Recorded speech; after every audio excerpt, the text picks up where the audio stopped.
A law firm representing the families of 30 Venezuelans deported from the U.S. to El Salvador is asking that country's Supreme Court to judge the legality of their detention. The Venezuelans were sent to El Salvador's so-called mega prison, CCOT, as part of a deal with Salvadoran President Nayib Bukele. The law firm filed a Habeas Corpus lawsuit Monday asking the court to prove their detention was justified. It comes after the U.S. sent 238 Venezuelans to El Salvador, accusing them of being members of the Tren de Aragua gang.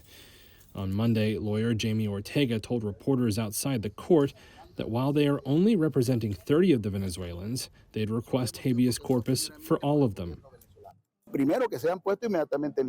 First, they should be immediately released, and failing that there should be an orderly and systematic transfer and repatriation as required by our immigration laws. Our immigration law is fabulous. It is an excellent law. This legislation should be applied to the 238.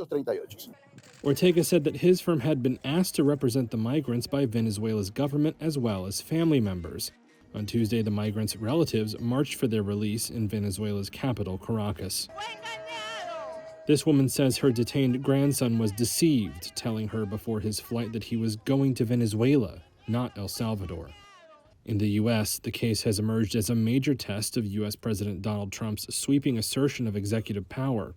Some 137 of the group were deported under an obscure U.S. wartime law targeting alien enemies that was quickly blocked by U.S. Judge James Boasberg, who ordered the plane carrying them to turn around. However, they later arrived at the mega prison under a deal where, the White House says, Washington is paying some $6 million to hold them in custody. Lawyers and families dispute that the migrants are Tren de Aragua members. On Tuesday night, the Trump administration argued the deportations did not violate Judge Boasberg's orders.